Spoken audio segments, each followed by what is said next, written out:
everyone, my name is Kayla and I'm with the YWCA in El Paso.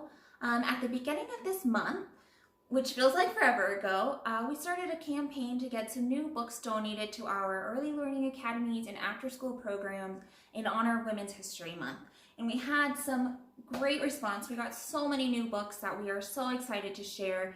And we just wanted to, while people are stuck at home, kids are stuck at home, to do some readings so everyone can keep learning, can keep reading with us, and just stay entertained. So we're going to start with Shark Lady, the true story of how Eugenie Clark became the ocean's most fearless scientist, by Jess Keating.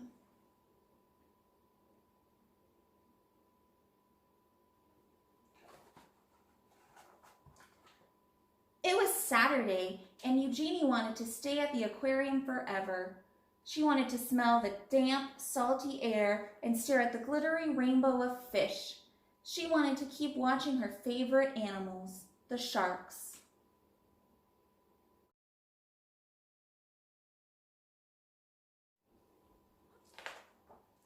Eugenie pretended she was walking on the bottom of the sea.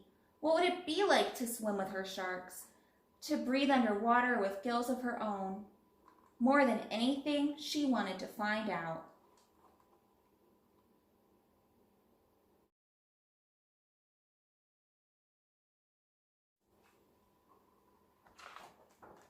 When the summer came, Eugenie's mother took her to swim at the beach in Atlantic City.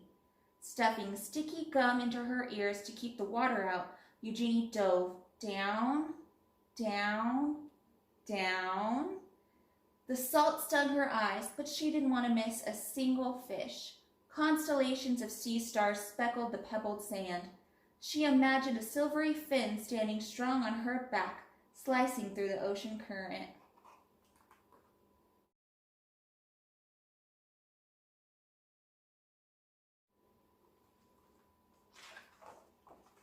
To others, sharks were ugly and scary, but Eugenie knew they were beautiful.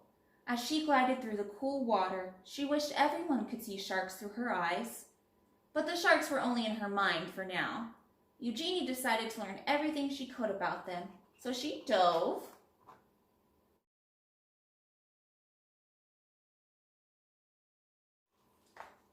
this time into books. Whale sharks, nurse sharks, tiger sharks, lemon sharks. Eugenie wanted to know about them all. She also joined the Queens County Aquarium Society as its youngest member.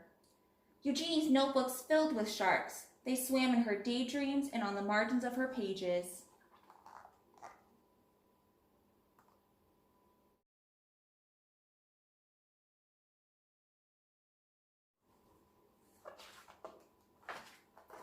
At home, Eugenie's mother surprised her with an aquarium of her own. A 15-gallon tank was much too small for sharks, but Eugenie saved her allowance to buy guppies, clownfish, and coral red snails. It felt as big as an ocean in her room. Their small apartment became an aquarium, a laboratory, and a sanctuary.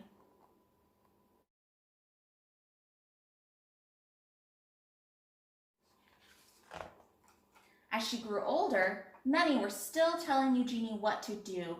Forget those sharks. Be a secretary. Be a housewife.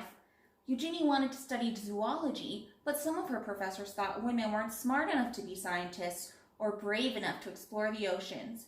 And they said sharks were mindless monsters. Eugenie knew better. Her dream was as big as a whale shark. So again, Eugenie dove.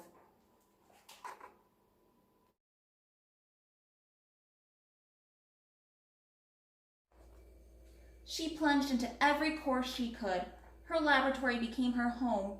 From sunrise to sunset, she studied how fish grow, how they behave, and how they were put together, both inside and out. Despite all of the people who didn't believe in her, Eugenie was becoming one of the smartest students in her field. Even after she earned her degree, many still doubted her.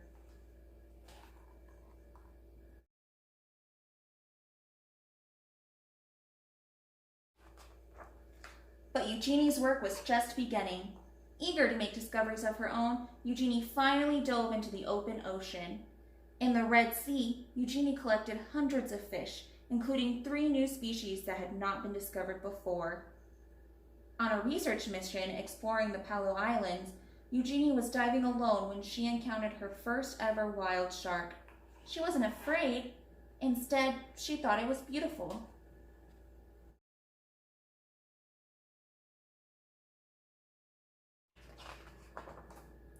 In Isla Mujeres, she dispelled the myth that sharks must keep moving to stay alive when she swam through dark caves, still and silent, full of resting sharks. Eugenie's daring heart grew bolder with each dive. Soon, they began to call her Shark Lady. Eugenie had proven she was smart enough to be a scientist and brave enough to explore the oceans. As her courage grew, she began to love and understand her beloved sharks more and more. But she never forgot many still believed that sharks were mindless killers. Because of their scary reputation, humans were hunting sharks all over the world. Eugenie knew that sharks weren't stupid or mean. She was determined to prove everyone wrong.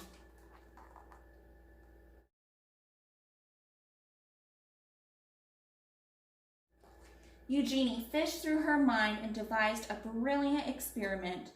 Could she train a shark the way a person trains a dog?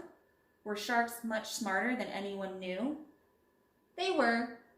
Eugenie was the first scientist in the world to train sharks and even learned they could remember their training for at least 2 months after.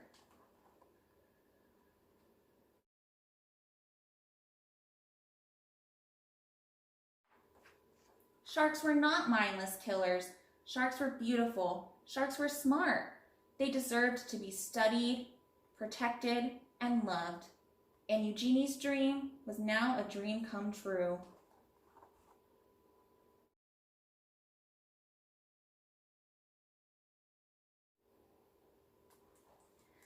So thank you for sticking with us and joining us for our first ever e-reading. Just stay tuned. We'll have a few more. We have some books to get through, so hopefully we can keep learning and reading together. Thank you. I hope everyone stays healthy and safe.